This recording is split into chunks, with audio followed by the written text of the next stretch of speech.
Bonjour à toutes et tous et bienvenue pour un nouveau vlog. Celui-ci, ça va être le dernier de l'année 2024 et même peut-être la dernière vidéo. Il y aura peut-être encore un réel, short, etc. qui va sortir dans les 2 derniers jours qui arrivent. Parce qu'ici, à l'heure où je tourne, on est le 29 décembre.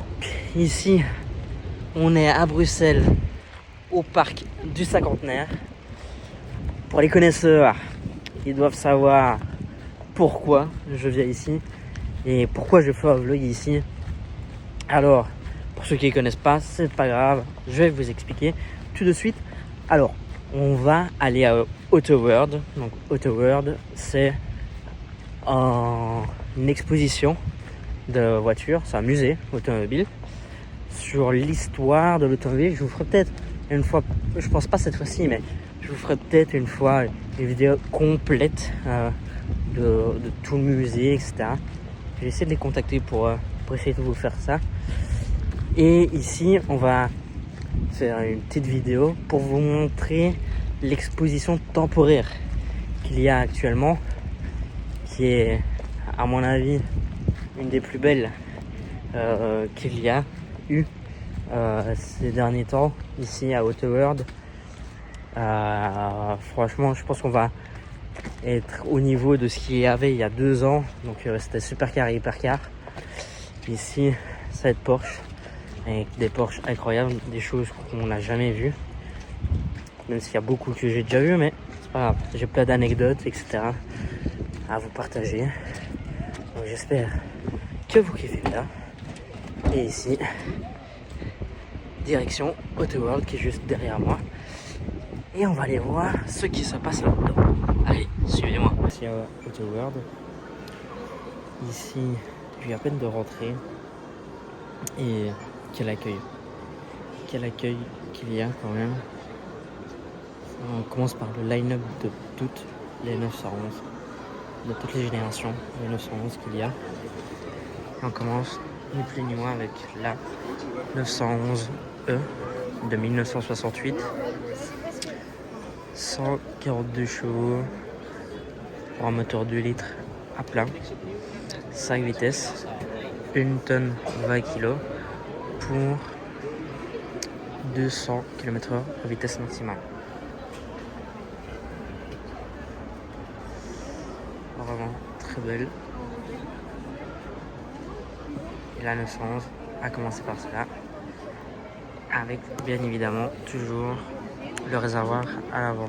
Ici après on passe sur une Porsche 930 Turbo de 1978,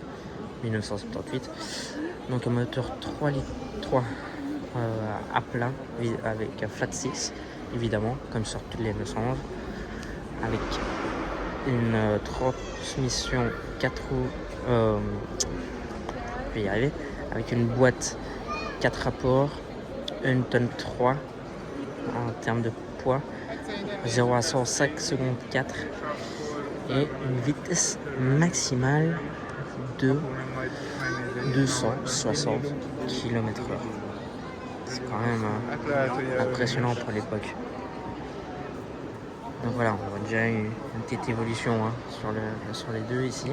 Ici on est en 1992-1992 pour nos amis français. On est sur un moteur de 3 litres 6 de cylindrée, toujours flat 6, bien évidemment, 5 vitesses, 260 chevaux, 1 tonne 220, 256 km/h vitesse maximale. Et on est sur la 994 RS. Donc en 1991, Porsche a annoncé une nouvelle Porsche RS sur base de la 994, près de 20 ans après la mythique 2 litres 7 RS qui coûte maintenant des prix astronomiques, qui est la Ducktail, qui est surnommée la Ducktail, la 2 litres 7 RS. C'est une pure rareté, la 2 litres 7, qui est sur base de la première qu'on a vue. Ici ensuite on est en 1996-1996, Porsche 993 Carrera RS, donc toujours une 911. On voit vraiment là une grosse évolution, je trouve, sur la face avant. On est plus comme sur les PMA qu'il y avait à l'époque. Donc PMA, c'est Porsche à moteur avant. Donc la 944, la 924, etc. Où tu avais le moteur à l'avant. Je trouve que c'est fort le même de ça. Donc on est sur un moteur de 3 litres 7, 6 cylindres à plein, toujours. 6 vitesses par contre. On passe sur un poids qui est de 1 tonne 270, 270, 0 à 100 abattu en 5 secondes, 277 km/h, 277 km/h hors vitesse de pointe. Moi je trouve que ce rouge là lui va à merveille. Ensuite là on est sur une, si pas ma préférée dans les RS, ou alors c'est la prochaine. Non, c'est la prochaine, je me suis trompé. Donc en 2004 on est sur 996 996 GT3 RS de 3 litres 6 flat 6, toujours 380 chevaux, 6 vitesses, 1 tonne 360. L'apparition des baquets à l'intérieur, comme on peut le voir, de l'aileron qui est aussi énorme, hein. Mais ridicule comparé à la dernière qu'on va voir. Et ici on est sur un 0 à 100 abattu en 4 secondes 4 et une vitesse maximale de 306 km/h, ce qui est vraiment super, qui est une vitesse maximale plus élevée que la GT3 RS dernière génération, pour vous dire. Donc ici on est en 2011 sur un 997 997 GT3 RS 4 litres. Ça c'est une voiture mythique, 500 chevaux, 6 vitesses, 1 tonne 435, une vitesse maximale de 310 km/h, à 0 à 100 en 3 secondes 9. Et c'est la deuxième génération avec l'arceau à l'intérieur et les sièges comme ça. Franchement c'est magnifique. Ici on passe en 2013 sur la Porsche 911 KRAS Thunder Model. Donc pour les 50 ans de la 911. Celle-ci elle vient du musée Porsche. Donc à l'occasion du 50e anniversaire. Donc vu que Porsche a produit 1963 unités pour une édition spéciale basée sur la KRAS. Donc avec toutes les infos qui sont là. Alors une puissance de 400 km/h, flat 6, 3 litres 8, 6 vitesses, 1 tonne 410, une vitesse maximale en tous les 300 km/h avec 298 km/h en vitesse de pointe et 0 à 100 abattu en 4 secondes 3. Imaginez-vous, c'est il y a quand même 10 ans de cela. C'est quand même extraordinaire. Ici, on passe sur une voiture qui au premier abord est une simple Porsche 911 4S, alors que pas du tout. Là-dessus, on est sur la Belgian Legend Edition. Donc la Belgian Legend Edition, c'est une édition spéciale en hommage à GTX, qui était pilote Porsche, qui a gagné Le Mans à 6 reprises, pas toujours au volant de Porsche, hein. Il a gagné au volant aussi de la GT40 par exemple. Et ici on est sur un moteur 3 litres, 450 chevaux, toujours flat 6, 7 rapports avec la boîte PDK, 1 tonne 605, donc on est quand même passé avec 200 kilos de plus pour 50 chevaux de plus. Donc vous voyez, donc 307 km/h en vitesse maximale, 0 à 100 battu en 4 secondes 2. Donc c'est une Donc voilà, ça a été fait à l'honneur des 75 ans de Jackie X. Donc à l'initiative de l'importateur Porsche d'Itoron. D'Itoron qui apporte aussi les Bugatti, les Rimac, les Lambo, les Bentley et en fait toutes les voitures du groupe Volkswagen. Donc c'est vraiment eux qui apportent ça en Belgique. C'est le plus gros importateur. D'ailleurs, je remets quand même mon bonjour à Bernard Van Bellingen, qui est le patron de Porsche pour le Benelux. Donc voilà, si vous voyez la vidéo. De toute façon, on le verra au salon de l'auto d'ici pas longtemps, d'ici un mois à peu près. Donc voilà, franchement magnifique. J'en connais un qui est propriétaire. Est-ce que j'aurai l'occasion une fois de la filmer? J'espère pouvoir bientôt pour vous la filmer, évidemment.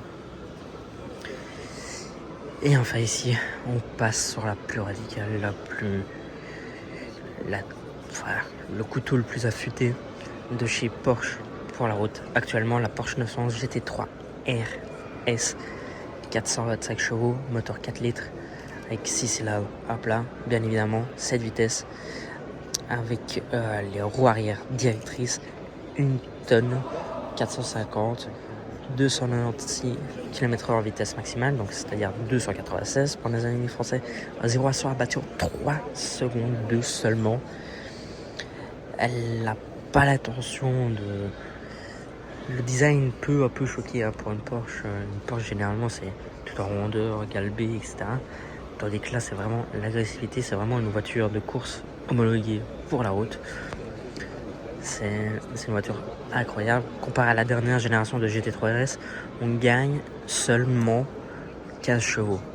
Seulement 15 chevaux, ok. Mais regardez ce travail aéro qui a été fait avec le pack Weissach. En plus qu'elle a ici. Le pack Weissach, c'est un pack qui vous allège la voiture. Avec un capot carbone, un toit carbone. Il y a plusieurs options carbone, les jantes magnésium. Je sais pas si celle-ci c'est des jantes magnésium, mais avec des jantes magnésium.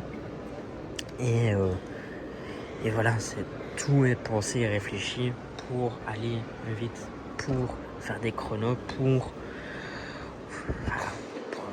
détruire tout. Et en plus, il y a le DRS. Donc le DRS qui vient de la Formule 1, c'est quand même incroyable. Et donc voilà, tout le line-up des Porsche 911. Et regardez-moi ce travail, passage de roue, sortie de passage de roue. Ici, vous savez, il y a petit autocollant qu'on peut apercevoir ici. Donc ça c'est la seule option gratuite chez Porsche. Parce qu'il faut savoir que les constructeurs premium et de luxe, même, on peut dire, c'est toujours, les options elles sont toujours payantes. Sauf celle-ci, parce que ça permet de protéger la pâture. Et Porsche a décidé de mettre cette option-là gratuite. Ce que je trouve très très bien. Donc voici l'arrière qui est super agressif.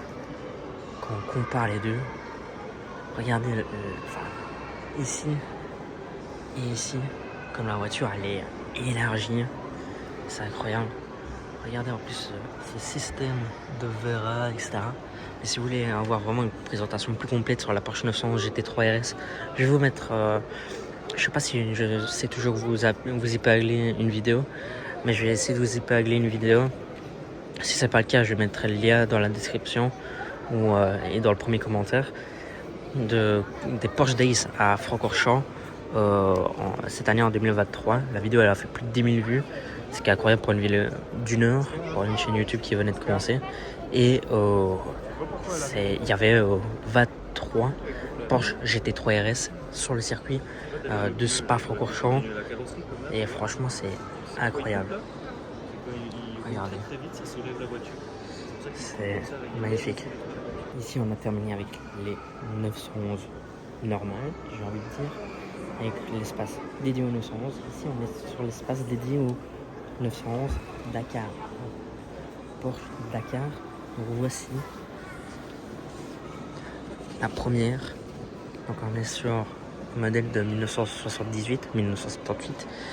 Donc, Nissan 911 Safari, moteur 3 litres avec le flat six, bien évidemment, rehaussé comme vous pouvez le voir, comparé aux versions normales, livrée Martini.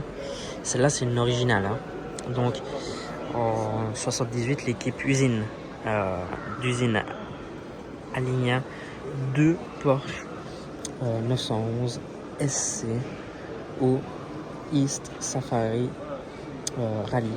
Les conditions furent éprouvantes sur les 72 participants. Seulement 13 franchissent la ligne d'arrivée. Mais le team Martini Racing Porsche System Engineering avait engagé 2 spécialistes suédois, Borg Valdelgard et Kenyan Wickbergström Jr. Leur 911 SC était bien équipé avec une garde au sol de 28 cm, très long débattement de roue, des protections de débattement de roue, de carrosserie, de la carrosserie renforcée, un réservoir de carburant de 110 litres, 16 litres d'eau et 20 litres d'huile. En tête au début de l'épreuve, il termina 4e, Valdelgard termina 4e, tandis que Preston Junior décrocha la seconde place. Donc c'est quand même, et ici on est sur le modèle qui a terminé 4e.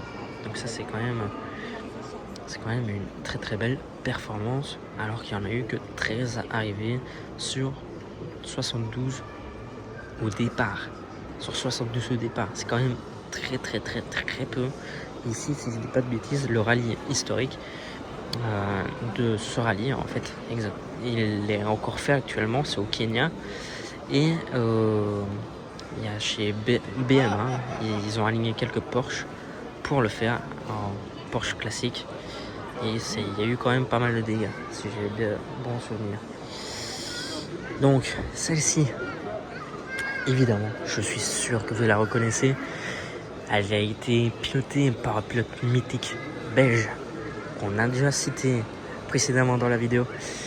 C'est bien évidemment Jacques X. Donc en 1986, la 959 Paris-Dakar. Donc 400 chevaux, un moteur 2 litres 8 avec un 6 cylindres plat. 1 tonne 260, 210 km/h. C'est plus rapide en vitesse de pointe que les voitures du Dakar actuellement, qui sont limitées à 170 km/h, 170. Donc avant même que les premières 959 ne soient livrées aux clients, la super sportive, donc la 959, actuellement ça coûte plus d'1 million d'euros. C'est incroyable. On vous en parlera juste après. Décrocha sa première victoire internationale en janvier 86, terminant première et deuxième et sixième sur le Paris-Dakar en raison de mauvaise qualité de carburant. Porsche avait pourtant réduit la puissance du 6 cylindres à 400 chevaux. Un différentiel central à commande électro-hydraulique était chargé de répartir le couple entre les 2 essieux avant et arrière. Elle disposait d'une suspension renforcée avec des amortisseurs doubles à l'avant, avec la carrosserie en plastique renforcée de fibres de carbone et de fibres de verre contribuait au poids relativement faible, ce qui est vrai. Et là elle est vraiment dans son état, elle est dans le jus comme on dit. Donc vraiment comme à la sortie du Dakar, je serai nettoyé, mais toujours avec les stigmates qu'on peut voir ici. Et regardez-moi cette garde au sol, énorme. Franchement c'est juste extraordinaire d'avoir déjà ces 2 Porsche qui soient là. Après ici, voilà, on est sur la nouvelle. Alors, non, avant d'arriver sur la nouvelle qui est juste après, on est en 2012 avec la Porsche 911 version Safari. donc avec le 3 litres 8 de l'époque qui développait 400 chevaux. Pour les 50 ans de Porsche, avec une boîte PDK évidemment, 4 roues motrices, 1 tonne 430, 300 km/h vitesse maximale. À rendre hommage à Porsche SC Safari de 78. Donc c'était vraiment pour fêter cet anniversaire-là et lui rendre hommage. Pour l'instant, ma préférée, c'est quand même celle-ci. Elle a une histoire incroyable et puis il n'y a rien à dire. Elle a été pilotée par Jacques X et copilotée par Claude Brasseur. Claude Brasseur, quand même, on est sur un équipage vraiment mythique là. Ensuite, en 2023, Porsche sort la 911 Dakar. Toujours en hommage à ces deux aussi. Donc, 3 litres avec flat six évidemment. De 1 tonne 605, une boîte PDK 8 rapports, 4 motrices, 240 km/h de vitesse maximale, 3 secondes 4, le 0 à 100. Normalement, je vais essayer de vous ressortir à l'image la première fois que j'ai vu une 911 Dakar. Alors là, on a la chance de voir une 911 Dakar. Donc les toutes nouvelles là, qui viennent de sortir. Si j'ai la chance un jour d'acheter une Porsche comme ça, c'est pour faire ça. C'est pour vraiment l'utiliser, quoi. C'est pas pour la garder dans le meilleur des états. Même si c'est le but, qu'elle soit toujours dans le meilleur des états. Mais je veux dire, c'est pas pour la mettre dans un musée. Moi, j'aime bien. Ce que j'aime bien dans la passion automobile, c'est les utiliser, les voir en marche, les sentir, les entendre, etc. Mais regardez-moi cette line-up quand même. Je pense pas qu'il y a beaucoup de line-up comme ça de Porsche 911 avec des vrais. Genre, c'est ça qui est le plus impressionnant, c'est que ce sont les deux premières. Et ça, c'est incroyable. Ici, on est en 1960 avec la Porsche 356 Carrera Abarth.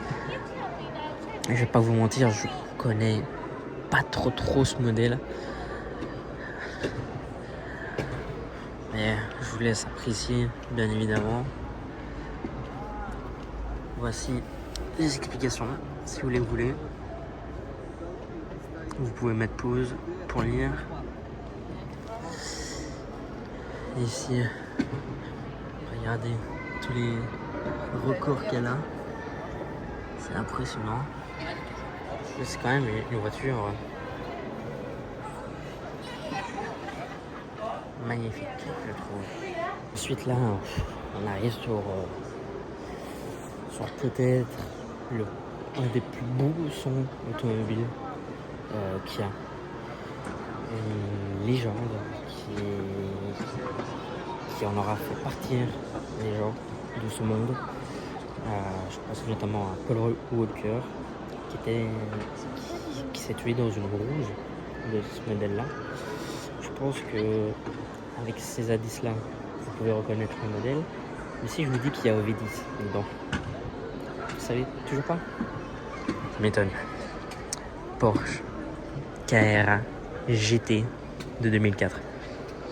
Ceci est une arme de guerre. Donc moteur V10 centrale arrière de 5 litres 7 de 612 chevaux. Donc ce moteur-là est dérivé de la course, de la compétition pour les 24 heures du Mans, évidemment. Donc boîte 6 rapports mécaniques avec un poids d'une tonne 380, une vitesse maximale de 330 km/h pour 0 à 100 abattu en moins de 4 secondes, 3 secondes 9. Ce qui est incroyable quand même pour l'époque. Avec une carrosserie incroyable. C'est vrai que on peut reconnaître un modèle plus récent, la 918, certes, mais en même temps, c'est sa grande sœur. Avec les freins carbone céramique. On peut voir, donc d'un côté les écrous sont rouges, de l'autre ils sont bleus. Et franchement, c'est une voiture. Franchement, le son qu'elle fait, elle est incroyable. Pour l'anecdote de cette voiture-là, c'est vrai, Paul Walker est décédé dans une. Et il y a un pilote de LMP1 à l'époque qui roule maintenant en hypercar pour Porsche d'ailleurs, mais à l'époque il roulait pour Audi. Il avait acheté une Carrera GT. C'est André Le Thoreur. D'ailleurs j'ai sa signature là, sur la casquette. Mais oui, il s'est crashé une semaine ou deux donc, lors des Porsche Days avec sa Carrera GT à l'époque sur le circuit de Spa-Francorchamps dans la Réunion. Et c'est une des plus grosses frayeurs de sa vie. Franchement, c'est pour vous dire qu'une voiture de course, c'est prévu pour se crasher entre guillemets. C'est prévu que voilà, si tu te crashes, bon bah vas-y, ça va. C'est censé absorber mieux qu'une voiture normale. Tandis qu'une voiture de route, c'est à ce moment-là que tu commences à avoir peur, que tu fais oula. Ça devient complexe là. Comment gérer du coup il a détruit un là-bas dans la Réunion. Je sais pas s'il y a des photos ou quoi aux caisses. Je vous montrer peut-être des photos si j'en trouve. Mais juste vous dire, franchement il faut faire attention avec cette voiture parce que propulsion, boîte méca, V10 de 600 du show. Il n'y a rien de normal. Hein. Je veux dire, 99,99% des gens sur Terre ne savent pas conduire ça, ne savent pas rouler ça. Donc, juste faites attention. C'est aussi en même temps un petit message de prévention que je vous fais avec ça. Donc, de toute façon, on va repartir sur des trucs plus gais.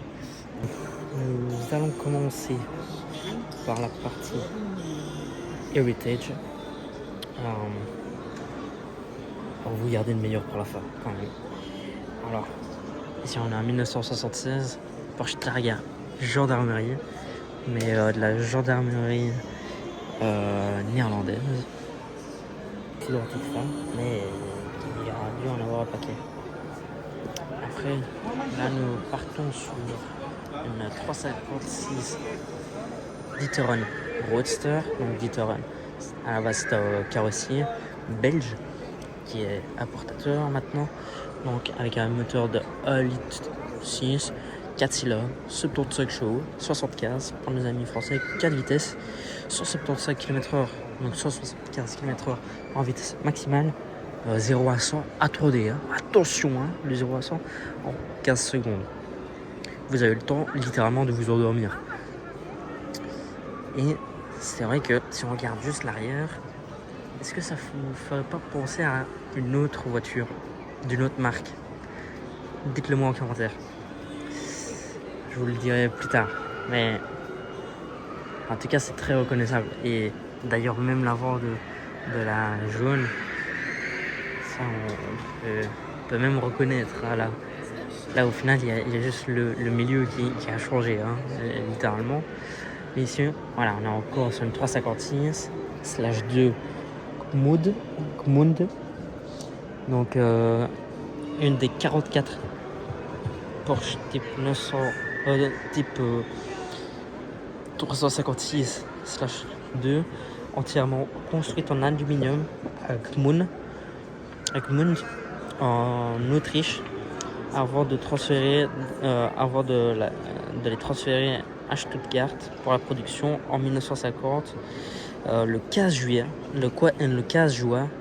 1950, la célèbre pilote de rallye suédoise Celia Koskul remporte le Midna Stolz Rally, une victoire internationale pour Porsche qui n'est que la première d'une très longue série. Porsche, pour vous dire, c'est 19 victoires au Mans, en catégorie reine, etc. Mais bon, sur les victoires, etc. et la partie course, on va y revenir juste après vous avoir montré le reste. On reste sur les Porsche Heritage et on arrive sur les Porsche PMA. Donc PMA, c'est Porsche à moteur avant. Donc c'est pas les... C'est les Porsche mal aimés, hein. On va pas se mentir. C'est les Porsche vraiment mal aimés, donc qui sont moins chers que les autres. Hein, c'est quand même... il n'y a rien à dire entre une 911 comme la Carrera RS 2.7 litres et ceci. Moi je préfère acheter une vraie Porsche. Ça c'est plus des Porsche qui étaient là pour essayer de sauver la marque, alors que ça a juste failli encore plus la couler. Donc là on a une 924, 944 et là une 914 6 avec un 6 cylindres à plat de 2 litres, 110 chevaux, 5 vitesses, 940 kg, 200 km/h en vitesse maximale, à 0 à 100 en 8 secondes 4. Donc voilà, c'est vraiment pas des stats folles. Mais par contre, je vais vous montrer une PMA qui est sur base de celle-ci, si je dis pas de bêtises, que j'ai probablement jamais vu de ma vie en fait, qui est juste à côté. Je ne connaissais pas du tout ce modèle, la 924 Turbo DP Cargo, qui est slipper, c'est un slipper de l'époque, avec le 4 cylindres en ligne turbo de 177 chevaux, 5 vitesses. Bon, j'ai un avis mitigé là-dessus, hein. Moi je sais pas ce que vous en pensez, mais je suis pas fan. Franchement, c'est pas la partie de Porsche que je préfère le plus. Mais bon, c'est pas grave, on va passer sur des choses un peu plus croustillantes. Là c'était un peu le ventre mou de la vidéo. On va passer sur des choses plus croustillantes, plus incroyables. Là, on va même passer sur des Porsche jamais vus. Attendez, parce que je viens de voir un truc. Oui. Avant d'arriver sur les Porsche Unseen, on va vous parler de la Porsche Vision Gran Turismo by Vex. Donc Vex, c'est lui qui a fait la livrée tout simplement de la voiture. On reconnaît quand même des airs de 918 hein, avec cette double bosse, cette arrière avec le feu longitudinal, ce diffuseur. Je trouve quand même on retrouve quand même fort la 918. Par contre à l'avant, à la limite les feux on dirait un peu ceux de l'hypercar de la 963. On va voir juste après, mais très spécial la livrée. Et là on va passer sur les Porsche Unseen. Donc on est sur une Porsche 911. Attendez, parce que là, vu que j'ai jamais vu ça.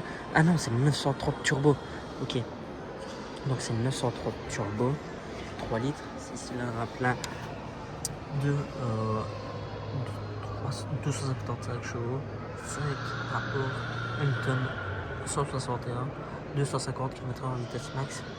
Et à 0 à 100, abattement 5 secondes 4. Donc le turbo il arrive brutalement, comme à l'époque hein. À cette époque là c'est l'arrivée des turbos sur les moteurs, donc les moteurs et les turbos ils arrivaient d'un coup brutalement à 3500 4000 tours minute à peu près, ce qui et ça arrivait et ça décoiffait hein. Vous avez zéro puissance et puis deux coups vous avez toute la puissance et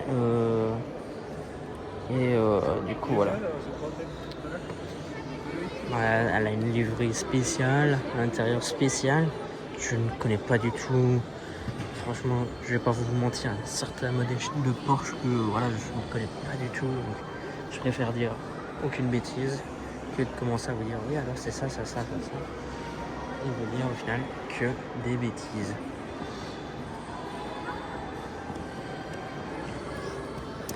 Et enfin, ici, on est sur un modèle qui est beaucoup plus récent, de 1911, donc on est sur la 2023 Turbo S.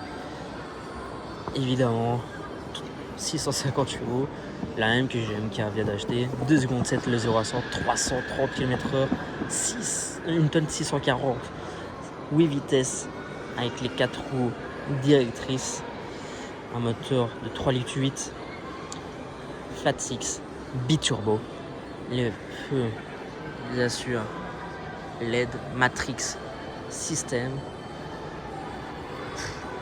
magnifique, hein. C'est quand même incroyable, ces voitures-là, c'est vraiment un sleeper, quoi, le truc. Vous avez le coffre à l'avant, vous avez le réservoir qui est situé du côté où monsieur est accroupi, mais c'est pour vous déboîter le cerveau et que personne ne comprenne rien. C'est ça qu'on aime.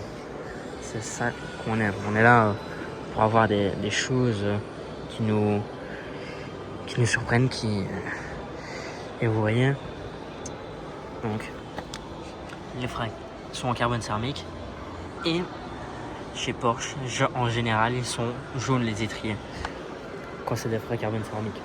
Comme ça, c'est une petite astuce, mais depuis peu on peut avoir n'importe quelle couleur, donc voilà. Mais à la base, c'est vraiment ça. Ici on est sur une 356 Spitzer KRGT, donc vraiment magnifique. Regardez-moi ce détail. Pour protéger les phares qui sont avec des lentilles optiques en verre, des graviers, etc. qu'il y avait sur la route.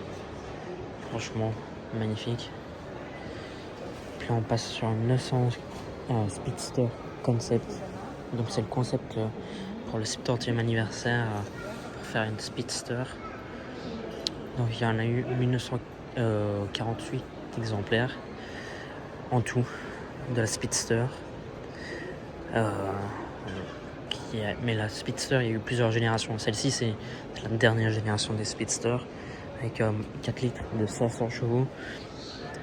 Bien sûr, toujours en flat 6, une tonne 245, 0 à 100, 250 km/h en vitesse maximale. Et bien sûr, en propulsion, on pouvait avoir en boîte méca. Donc ça, franchement, c'est tout ce qu'il y a de mieux. Vraiment. Ici, on est sur un concept d'une Porsche 918 RSR. Alors oui, Porsche a eu l'idée à un moment donné de faire la 918, mais pour les circuits, pour la course, telle une FXXK, telle une McLaren P1 GTR. Et j'adore regarder c'est tout con, mais ici quand on a les échappements sur le côté avec le moteur qui est juste derrière là, et juste à côté on a une 918, donc on va pouvoir bien comparer. Mais moi j'adore le concept. Pourquoi ils n'ont pas fait? Parce que sans doute il y avait personne qui voulait. Mais enfin bon. Alors ici, comme ça vous avez toutes les infos.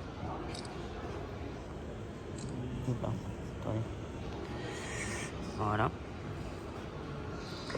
Donc c'est sur base du prototype LMP2 de Porsche Victorieux. Et il y a 2 moteurs électriques dedans qui développent tous les deux 102 chevaux. Sur l'essieu avant via système de répartition des couples, pour une puissance totale de 767 chevaux. C'est quand même pas mal hein, pour un V8 hybride. Mais le V8 en soi, il développe 563 chevaux à 10 500 tours minute, boîte 6 vitesses, propulsion, une tonne sac, 300 km/h. J'adore, c'est débile, mais j'adore. C'est justement ça ce que j'adore dans l'automobile, c'est quand ça devient débile, mais que c'est fait juste pour aller vite, quoi, juste pour péter des records. Ici, on passe sur la 918 hybride, donc la sortie définitive qui fait partie de la Only Trinity, donc avec la McLaren P1 et la Ferrari. Je les ai vues toutes les trois. J'ai eu l'occasion de voir toutes les trois en vrai. La dernière que j'ai vue, si je dis pas de bêtises, c'était celle-ci, la 918. quand je suis allé à Francorchamps au Porsche Days. Je sais quoi dans la vidéo des Porsche Days. Il y a une petite Axel, si je dis pas de bêtises.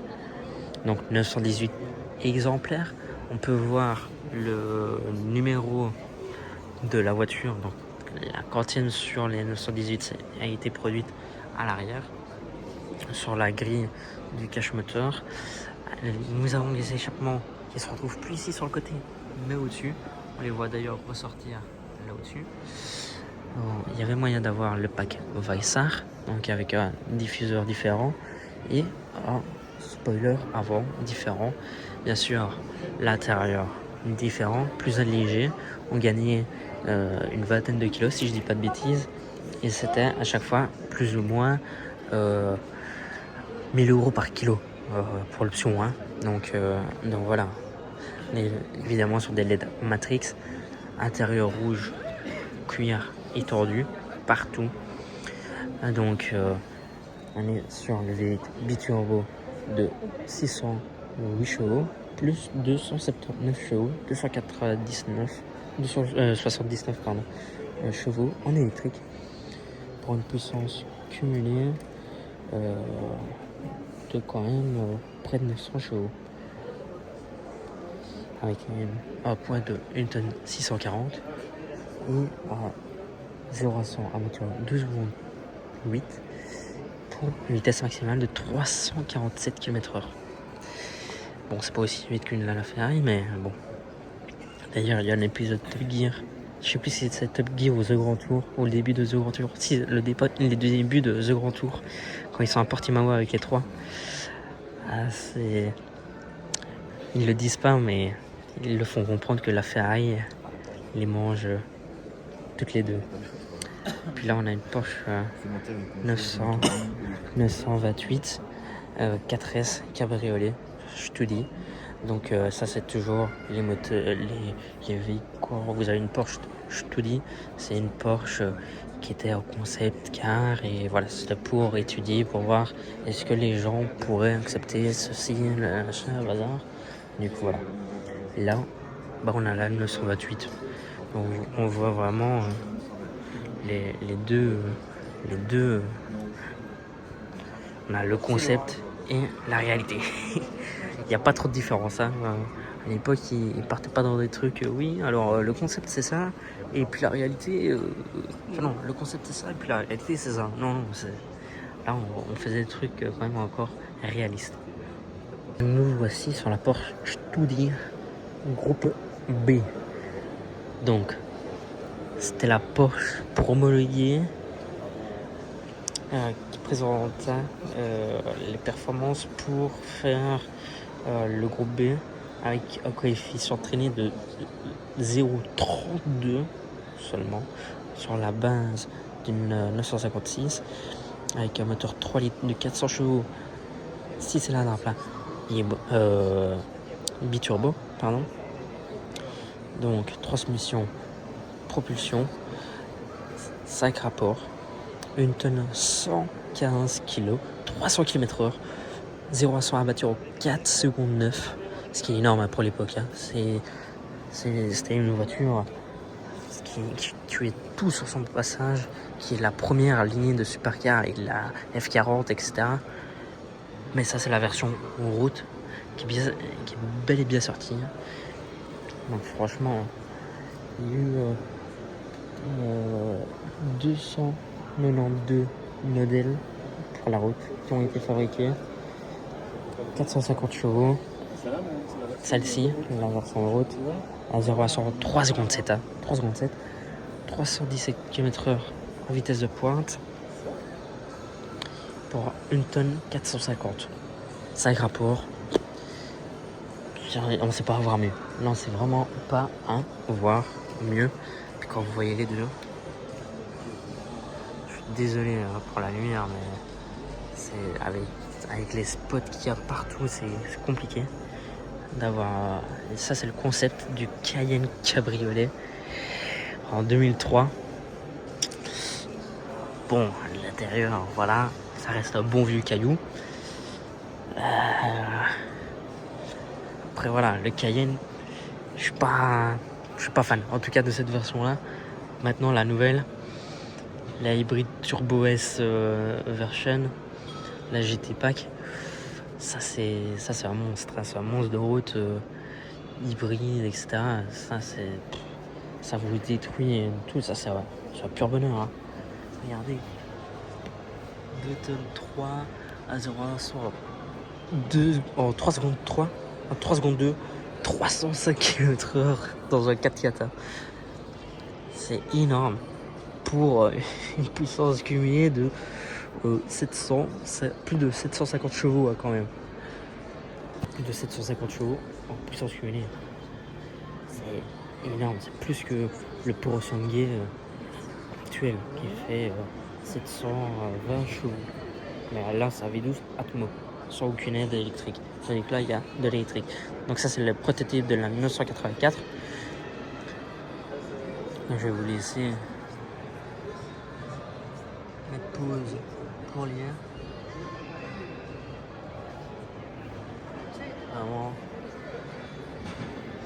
Vraiment pas mal de voir ça. Ne vous inquiétez pas, on va bientôt arriver sur un nouveau des voitures qui vont vous laisser sur le cul. Là, on est sur la 2023 Porsche 918 RS. Donc, c'est une Porsche GT4 RS, si on veut, en version cabriolet. Grosso modo, c'est ça. 500 chevaux, moteur 4 litres, 6 cylindres à plat, 7 vitesses, roue arrière directionnelle, 1 tonne 410, 308 km/h, 0 à 100 abattu en 3 secondes 4 seulement. Avec le pack Weissach, le capot, joint magnésium, comme on peut le voir, disque carbone céramique, l'intérieur Weissach, bien évidemment, les écopes sur le côté carbone, évidemment, le ducktail, comme on peut le voir. Franchement, je serais curieux de savoir quel est votre modèle préféré. Parce que là, il y a quand même du lourd. Hein. Ici, Panamera 4 hybride Sport Turismo Platinum Edition. Il faut qu'il fasse encore des noms plus longs, hein, sérieux. Donc, on est sur un V6 biturbo de 3 litres, 330 chevaux, plus 136 chevaux en électrique, 4 roues motrices, 280 km/h en vitesse maximale et 0 à 100 battu en 4 secondes 4. Ok, il y a quand même 14 réglages sur les sièges électriques. N'importe quoi, du coup, n'importe quoi. Bon, celle-ci, il faut quand même s'attarder 2 ans dessus. 1992, c'est le prototype. Voilà, voir des prototypes, c'est toujours très très bien. C'est toujours incroyable de les voir. Même si souvent, il y en a beaucoup, ils sont. Voilà, on va se mentir, ça se discute. Là, on a une Taycan GT Sport Turismo. Donc, Sport Turismo, c'est la berline un peu surélevée. Donc, full électrique. Le milieu des Porschistes, ils appellent ça une pile. Hein, bon, les propriétaires de Taycan et de Taycan Cross Turismo, ils vont se reconnaître, hein, avec leur petite pile. Je vais pas vous mentir, je suis pas fan d'électrique, donc c'est pas moi qui vais porter l'électrique à cœur. Mais la première voiture électrique dans laquelle je suis allé, c'est une Taycan. C'est une Taycan Turbo, ou Turbo S, je sais plus. Il a fait un launch control. Je m'attendais à un truc beaucoup plus violent. On m'avait dit, ouais, l'électrique, machin, tu vas voir. Au final, je préfère une 458 Italia Special. Ou là, avec le V8 qui gueule, ça c'était mieux à Francorchamps en tout cas quand j'avais fait ça. C'est une anecdote que je vous raconterai à un autre moment. Donc là on est sur le prototype d'une fast charge, donc des recharges rapides en 2017. Donc ça a été lancé et soutenu en 2016 par le ministère fédéral allemand pour les infrastructures numériques. Ah non, là on peut voir vraiment tout l'intérieur. Ce qui est incroyable.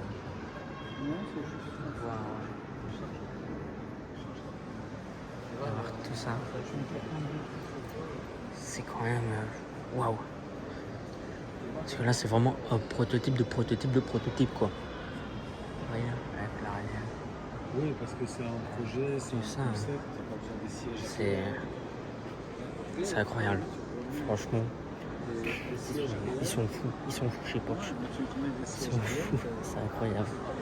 Bon, ici, là, on va passer vraiment sur le lourd du lourd. Sur la partie Motorsport, comme on dit en allemand. Et je pense que je vais vous faire un petit tour un peu en mode pour vous montrer de ce qu'il y a de moins bien pour moi, d'après moi, ce qu'il y a de mieux, ce qui se fait de mieux. D'ailleurs, c'est justement sous mes yeux.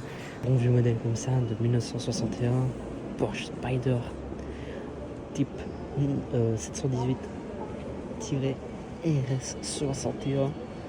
Et ouais, on est là pour vous donner les noms complets ici. Hein. Donc on est sur un moteur 4 cylindres à plein de 160 chevaux pour un 1,6 litre, 5 vitesses, 530 kg seulement, 260 km/h en vitesse maximale. Il y en a eu 74 de construits en tout. Et des RS 61, donc comme ce modèle-ci, il n'y en a eu que 13. Donc je vous laisse imaginer le prix que ça pourrait valoir. On dépasse sans doute allègrement les 7 chiffres, ce qui est incroyable. Enfin, ici nous sommes sur une Porsche 904 Carrera GTS. On voit ça tous les ans rouler aux 24 heures. Au Spa classique, pardon. Au 24 heures. Au Spa classique. Et c'est toujours plaisir de les voir. Ça coûte aussi une blague. Mais franchement, si vous voulez les voir comme ça de près, sans avoir la corde, comme on peut avoir ici, je vous conseille d'aller vraiment voir les Spa classiques. Parce que là, vous êtes à côté de la voiture, vous pouvez parler avec les mécanos, etc. Et généralement, ils sont super sympas. Ils vont sûrement vous donner la voiture, vous montrer les trucs, machin, si vous vous intéressez vraiment. Donc voilà. Et la petite trappe à carburant qui est toujours à l'avant. Ensuite, on va partir sur quoi? On va partir sur un modèle un peu moins bien. On va partir sur un peu du moins bien pour montrer quand même.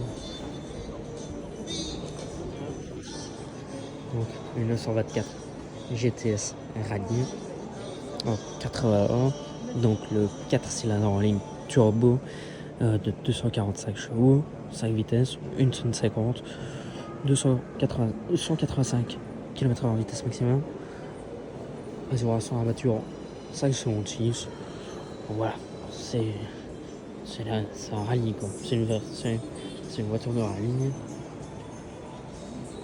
Après, voilà, comme je vous ai dit, les PM1, c'est pas ce que je préfère. Hein. C'est pas ce que je préfère. Je préfère Siam juste après. Oula, vous avez déjà vu un peu trop. Là, on va repartir sur un modèle de pistarde. Est-ce qu'on fait les deux extrêmes? Genre la première 911 de course et ce qui est de plus extrême en Porsche 911 de course. Allez, on va faire ça. Regardez. Donc là, on est en 73, en 73, avec la Carrera 2,8 litres RSR qui veut dire, c'est pour le range sport, donc pour la course automobile. Donc voilà. Comme ça, vous avez toutes les infos. Et il n'y en a eu que 55 au total. Donc comme celle qu'on a juste devant nous. Un réservoir de 110 litres, un compteur qui va jusqu'à 10 000 tours minutes. 10 000 tours minutes, c'est abusé. C'est incroyable. Et ça, on sait encore voir toutes les années à Spa Classique et aux 6 heures de Spa Classique. Franchement, je vous conseille vraiment d'y aller sans réfléchir. Ça coûte pas non plus des tonnes. Vous avez, pour aller un week-end, c'est peut-être 60 € maximum.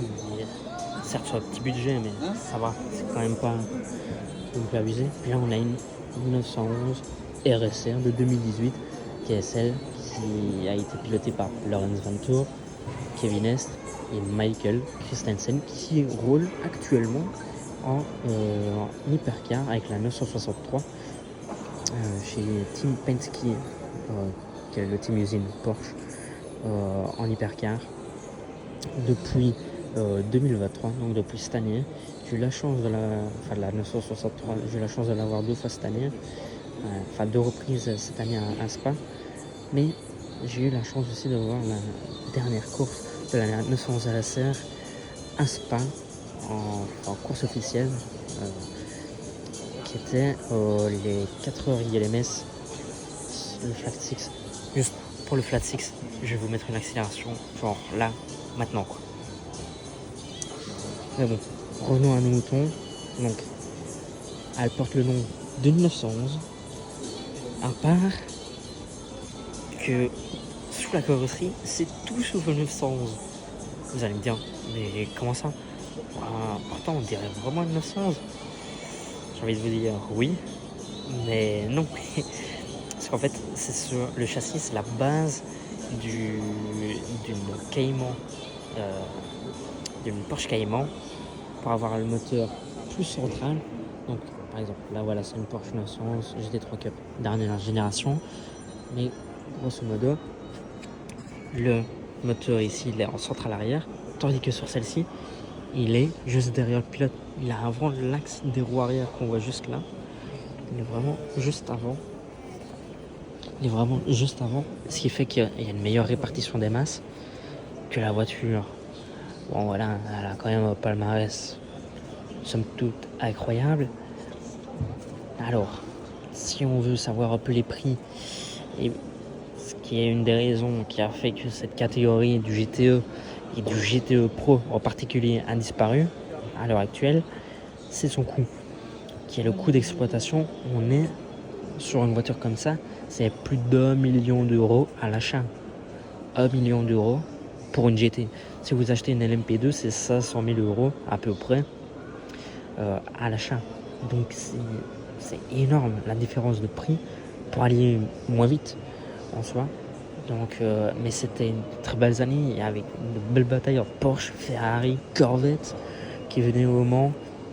Et bien sûr, les Porsche de course, c'est Monte Racing qui les gère comme à son habitude. Et les phares, ils sont, pour les avoir vus en vrai, allumés, etc. dans la nuit, ça revoit. Hein. Ça revoit. Franchement, si vous restez de face, vous n'allez rien comprendre. Et la livrée de cette voiture, c'est la Pig. Donc c'est la cochon rose. Et en fait, si vous voyez, il y a plein de noms qui sont affichés sur la voiture partout avec des parties dessinées. En fait, c'est juste des parties de porc, de cochon. Et c'est écrit en allemand, comme si, je sais pas, je vous disais, ah bah là c'est le jambonneau, là c'est je sais pas, vous avez vraiment de tout ça. Ça c'est incroyable. Franchement, cette voiture-là, si vous voulez voir encore de plus près, mieux sur tous les angles, etc. Franchement, je vous conseille d'aller voir la vidéo des Porsche Days. Vous allez voir énormément de choses avec beaucoup plus d'accès. Parce que, voilà, on est un franc-corchon, on connaît un peu du monde et on arrive un peu à se faufiler partout. Et regardez-moi ça. Donc là, vous avez l'aileron arrière, une petite lame ici, là, la caméra, au-dessus de la dernière barre de N. On a le air jack qui se situe là. Donc l'air jack, c'est pour soulever la voiture lors des arrêts au stand. Puis on retire tout simplement sur la petite sangle rouge pour la faire rabaisser. Ici, on a l'échappement. Et vous voyez, le moteur il n'est pas juste là comme on devrait le voir. Par exemple, sur celle-là et celle-là, et le diffuseur il est énorme. Il est énorme. mais c'est des pièces qu'on voulait changer. C'est vraiment tout le bloc arrière qui se change en une fois. C'est incroyable. Ah non, pardon, le airjack il est là. En fait, ce que je vous ai montré juste avant, c'est pour enlever le capot moteur. Mais là, c'est le airjack. Donc vraiment, le moteur il est sous la partie noire. On voit là. Tandis que là, il a toute la grille. Ensuite, on passe sur la voiture de Benjamin Pack. Hein. D'ailleurs, je lui fais un petit coucou à Benjamin et je lui souhaite le meilleur pour la saison prochaine. Et j'espère faire bientôt une interview avec lui. Donc c'est GT3, Cup, Michelin, Flat Six. Donc il y a la coupe Benelux, la coupe allemande, la coupe française. Il y a la Super Cup qui est, si vous voulez, la Champions League c'est vraiment le mondial des cups. Et ici, on a encore une GT3. Une GT3 ici. Donc une licence GT3 Rallye. Donc c'est une GT3 R. Donc une R Rallye. Donc c'est grosso modo en fait il reprenait la version Cup comme celle-là. Puis il l'a modifiée. Plus grosse suspension, des genres un peu différents, un arceau homologué FIA, etc. Avec des sièges FIA, tout ce qui va bien pour être homologué en rallye. Un frein à main hydraulique, bien évidemment. Et voilà, pour la préparer au mieux pour le rallye. Ça c'est encore sur un gros bébé, la Porsche 962 CK1/6 de chez Kremer. D'ailleurs, Kremer, je te passe une petite dédicace. On va te reconnaître. Donc, un Flat Six biturbo, 680 chevaux. On est sur l'époque des groupes C. Donc, les groupes B, c'était en rallye. Les groupes C, c'était pour le Mans. Et là, on va à l'arrière. Je sais pas si on va bien voir. Il faudrait zoomer. Là, il y a la boîte de vitesse juste là. Donc vraiment, pour avoir la meilleure répartition des masses, l'admission d'air moteur. Ah non, là c'est l'admission pour refroidir les freins. Le moteur, c'était par au-dessus. Les entrées de radiateur. Ça appartient bien évidemment à l'Itoran. Comme ça, vous voyez un peu tout.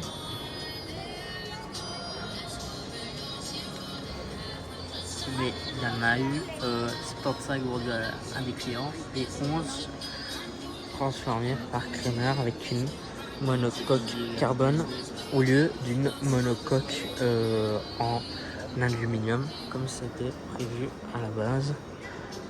Et en fait, elles ont juste été renvoyées chez Kremer qui est toujours un très gros préparateur Porsche, des meilleurs dans le domaine. Et là, on passe quand même sur autre chose, hein. Sur une Porsche 911 GTA Evo. Donc on a en 1997, 1997, pour nos amis français bien évidemment, un Flat Six biturbo, toujours 600 chevaux, parce que la réglementation du GTA c'était maximum 600 chevaux. Et d'ailleurs, pour l'anecdote, la McLaren F1 de route est plus rapide et plus puissante que la McLaren F1 et GTR Longtail, parce que la version route faisait 610 chevaux et celle-ci elle doit faire 600 maximum. Donc voilà, ça vous savez. Bien évidemment, allégé au possible. J'en ai filmé une, encore une fois, c'est pas classique. J'ai l'impression que je dis à chaque fois, mais c'est pas classique, franchement, allez-y, c'est une référence. Celle-ci, elle a couru en IMSA, si je dis pas de bêtises, par Alan McNish, qui s'est d'ailleurs pourvu en Audi au Mans, Thierry Boutsen et Kellners. Le troisième pilote, je le connais pas, mais voilà. Donc Thierry Boutsen, il a quand même roulé en Formule 1, donc il se débrouille quand même pas mal. Et voilà. Donc j'en ai eu 3. Et 3 usines. Et celle-ci ferait partie des 3 usines. Boîte sac, rapport, 320 km/h vitesse max 1. C'est quand même énorme. Hein. C'est quand même l'époque avec les CLK GTR qui s'envolaient. Je vais peut-être vous mettre une ou deux photos si j'arrive à les trouver et que j'ai les droits de les mettre surtout hein, pour vous illustrer ça. Voilà. Franchement, on arrive sur des belles choses. Enfin, surtout ici, alors, voilà, Porsche 999X électrique Formula I mock-up. Donc c'est une Formula I, une batterie de 38,5 kW, 408 chevaux, tout sur les roues arrière, supérieur à 850 kg. Le poids, le 0 à 100, 2 secondes 8, ce qui est rien. C'est magnifique. Les LMP1 qu'on voit là, je vais la garder pour la faire. Ouais, je vais la garder vraiment pour la faire parce que là, j'ai plusieurs anecdotes sur les LMP1, etc. C'est vraiment. J'ai très bien connu les LMP1 parce que j'ai vu toutes les courses du LMP1 en WEC, donc enfin toutes les courses à Spa en LMP1, donc j'ai plein d'anecdotes, etc. Vous allez voir. Donc voilà, ici Porsche 963. Qui est dans la première vidéo qui a vraiment bien marché sur ma chaîne, qui a fait plus de 20 000 vues quand ils étaient venus en test Porsche Penske avant le début de la saison de WEC. Ils étaient venus en test à Spa avec Ferrari à l'époque et j'avais vu Kevin Estre, André Lotterer dans les pilotes Porsche. Après j'avais vu quasiment tous les pilotes Ferrari, mais et je me rappelle de la voix, de l'arrière qui était très joueur, qui bougeait énormément, qui n'était pas du tout stable comparé à la Ferrari. Et d'ailleurs, c'est simple, la Ferrari lui mettait à peu près 2 secondes par tour, ce qui est énorme. Hein. Juste pour découvrir le circuit, etc. Et ici, pneu Michelin. Pour l'anecdote, un pneu comme ça, c'est 1500 €. Un pneu, hein. C'est pas les 4, non, c'est un pneu. Et un pneu, tu sais faire maximum 3 heures avec. Alors que en réalité, ils font 1h30, 2 heures, grand max, avec les pneus. Et pour l'instant, il y a évidemment donc elle fait partie du LMDH, donc Le Mans Daytona Hypercar. Donc elle roule aussi bien en IMSA avec Porsche Penske que en WEC, donc le championnat du monde d'endurance qui se déroule partout dans le monde, avec la course qui est en apothéose, les 24 heures du Mans. D'ailleurs, les 24 heures du Mans, on y va peut-être cette année. Cette année, en 2024, on va aller au Mans. On va essayer de vous filmer un maximum de choses. Et voilà. Mais franchement, la dernière fois que je l'ai vu, parce que j'étais pas là au WEC à Spa, la 963, c'est quand j'étais en test avec la BM V8 hybride, le relon qui a rallongé que personne ne comprend. Mais quand même, si je peux vous citer quelques spécifications, donc elle respecte le règlement FIA du LMDH, donc un poids minimal d'1 tonne 50 avec une boîte 7 vitesses. LMDH comparé au LMH, c'est tout en propulsion, bien évidemment. Et la liberté qu'ils ont réellement sur les LMDH comparé au LMH, en fait les LMDH, on doit choisir parmi les constructeurs homologués de coque en carbone, donc pour la monocoque. Pour le châssis, on doit choisir entre plusieurs constructeurs, donc il y a Oreca, Ligier, Dallara et je pense que c'est à peu près tout. Pour la partie électrique aussi, pour la partie boîte de vitesse, pour celui-ci, on doit aussi choisir. Il y a juste pour le moteur en soi qu'on peut choisir et la carrosserie. Donc voilà, franchement, c'est les seules grosses différences qu'on peut faire. Donc une puissance maximale de 510 kW qui représente 680 chevaux. Voilà, un moteur 4 litres 6 V8 biturbo. C'est à peu près toutes les specs qu'il y a. Et une voiture comme ça, un Spa, tourne 10 secondes moins vite autour qu'une LMPA. Donc c'est à peu près 2 minutes 2010. C'est pour ça qu'on a dû ralentir les LMP2, parce que sinon les LMP2 allaient se retrouver devant. Et enfin ici là on passe sur ce qui se faisait de mieux en endurance. Et en plus on a une voiture victorieuse des 24 heures du Mans. Juste ici. C'est la Porsche 919 hybride. Quand même, il est incroyable. Hein. C'est incroyable. C'est à l'époque où Audi, Porsche, Toyota lâchaient des billets entre 100 et 150 millions d'euros à l'année pour roulant à LMPA. On se rend pas compte, hein, mais c'est énorme. Ce sont des voitures qui faisaient 1000 chevaux. Rien que le V4 hybride qui est présent dans la Porsche ici, c'est un moteur de 2 litres qui a un turbo, donc le V4 turbo, rien qu'à lui tout seul, sur la partie hybride et électrique surtout, il développe 500 chevaux.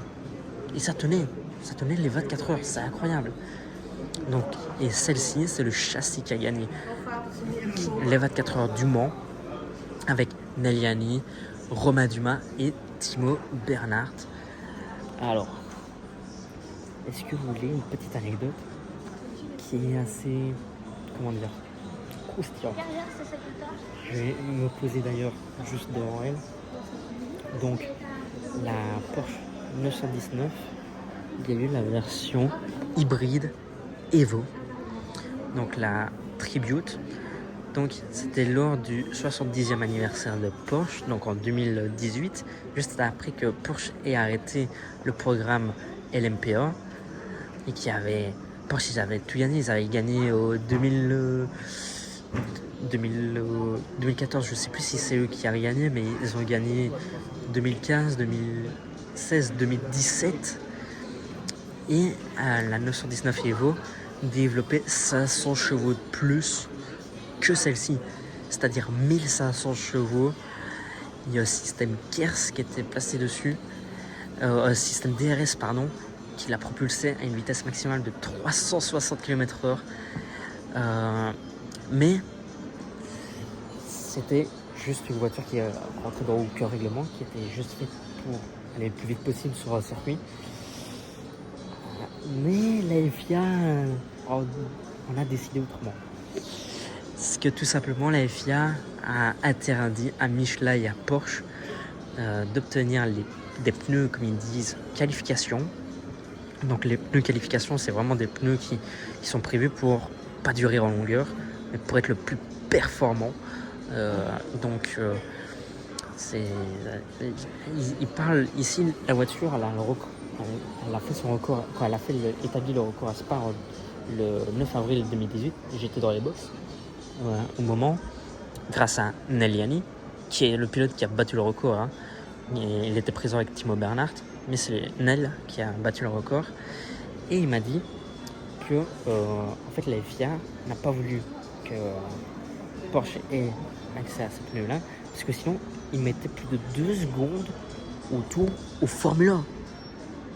Il mettait 2 secondes au tour. Donc, c'est-à-dire le meilleur temps théorique de la 919 hybride Evo et de 1 minute 39 quoi, c'est pas pour 7 km, c'est énorme.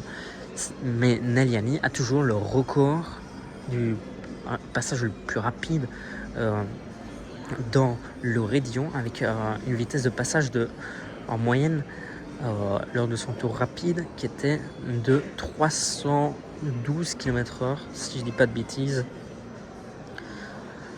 Donc c'est énorme. Et les pneus, c'était les pneus homologués LMPA. Ils étaient morts en 3 tours. Donc le tour de chauffe, le tour de course, si je puis dire, le tour où ils étaient à bloc pour battre le record, puis le tour de rentrée en 3 tours, donc en 21 km, ils avaient cramé pour 8 000 € rien qu'en pneus. Il y a par choc avant comme ça, entre 50 et 100 000. Comme ça, vous savez. Et donc ça, c'est vraiment tout ce que je peux vous dire là-dessus. Et d'ailleurs, Mel, si tu regardes la vidéo, parce que je pense que tu vas regarder, franchement, encore tout remercie, même si je te l'ai déjà dit 50 fois, quand on s'est vu, etc. Et voilà. Ça fait toujours plaisir de voir des gens comme ça qui sont si accessibles. C'est incroyable. Mais bon, voilà. C'est ce qui clôture la période LMP1. Et d'ailleurs, j'ai envie de vous dire, il y a peut-être une surprise avec des gens d'un autre constructeur en LMP1. Je vous laisse imaginer qui c'est. Mais tout ce que je peux vous dire, c'est que ces derniers temps, ils ont tout gagné en WEC. Et pourtant, ils en ont un peu chié à ce moment-là. Et d'ailleurs, que j'ai oublié, en 2016, qu'est-ce qui s'est passé pour Toyota? Sur le dernier tour, ils se sont arrêtés. À la base, ils devaient terminer deuxième, eux. Et c'est à l'abord du dernier tour qui passe premier et qui gagne les 24 heures. Mais c'est encore plus beau, cette victoire. Donc voilà. Je suis désolé, j'avais oublié cette partie-là. C'est parce que j'ai entendu le monsieur à côté en parler. J'ai fait, oh tiens, merde, j'avais oublié. Donc voilà. C'est magnifique. En tout cas, je suis trop content de voir ces voitures incroyables. Et j'espère pouvoir être là. Normalement, l'année prochaine, il y a du lourd. Franchement, abonnez-vous, il y a du lourd qui arrive. Ici, on termine par une très belle expo, certes, mais l'année prochaine, vous allez voir, vous allez rien capter. Moi non plus, je vais rien capter, mais c'est ça qu'on aime. Allez, on peut partir sans vous filmer. Potentiellement la plus belle, la plus chère de toutes les Porsche qu'il y a dans l'histoire. Je vous parle bien évidemment de la Porsche 917 qu'on a vue il y a gros mois à Bruxelles à Interclassique. Celle-ci, c'est un autre châssis. Elle appartient à Christophe Dansbourg qui a une très très belle collection de voitures. Donc, c'est une Porsche 917 V12 à plat, bien évidemment, située ici en position centrale arrière. Rien que le moteur, si vous voulez savoir le prix du moteur, rien que ça coûte 700 000 € un moteur comme celui-ci. Donc celle-ci, c'est le châssis numéro 20 qui est vraiment sublime, qui a été exposé cette année encore au concours des gosses de la Villa d'Estre, qui est un des plus beaux concours d'élégance, c'est pas le plus beau au monde. Donc on a un moteur 5 litres, V12 à plat, 630 chevaux, 5 vitesses, propulsion, pour un poids total de 743 kg. Ici, de nombreux collectionneurs considèrent encore et toujours la Porsche 917 comme étant l'une des voitures de course les plus désirables en 1970 et 71, donc en 71 et 71. Elle remporta pas moins de 15 des 24 courses du championnat du monde d'endurance, qui est maintenant le WEC, dont les 24 heures du Mans, les 24 heures de Daytona, ainsi que les 1000 km de Monza, de Spa et du Nürburgring, qui était bien évidemment sur la Nordschleife. Cette voiture d'usine a eu de nombreux pilotes de grand renom: Hermann, Atwood, Ernst, Marco, Helmut Marko, évidemment, Van Lampe. Elle a obtenu de nombreuses places d'honneur et de grandes victoires, les 12 heures de Sebring en 71 avec Laros et Michael Ford. Donc, si vous voulez savoir un peu des anecdotes là-dessus, je vous renvoie sur la vidéo de la Terre Classique parce qu'elle est ultra complète et franchement, c'est vers la fin de la vidéo si je dis pas de bêtises aussi. Donc franchement, allez-y. J'ai l'impression de vous renvoyer vers pas mal de vidéos, mais c'est parce qu'on une bonne partie des voitures ici, je les ai déjà vues, je vous l'ai déjà filmé, etc. En plus, à Terre Classique, c'était la psychédélique, donc une livrée totalement différente, beaucoup moins sobre, mais quand même super mythique. Ici, donc on voit bien la fin du châssis tubulaire avec la boîte de vitesse qui est vraiment tout à l'arrière. C'est magnifique.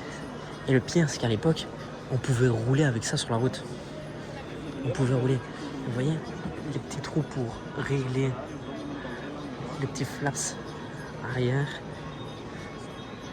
Et c'est vraiment Elford et Larousse qui les ont pilotés. Donc sur cette magnifique Porsche 917 -20 que je vais vous dire au revoir. Un tout grand merci d'avoir regardé toute la vidéo. Passez un bon réveillon, une bonne année, meilleurs vœux, une bonne année, une bonne santé surtout. Et on se retrouve à l'année prochaine, en 2024, en commençant par le Salon de Bruxelles, où là il y aura aussi du très lourd avant de reprendre la saison à Spa et sur d'autres événements. Sur ce, je vous dis à la prochaine. Salut!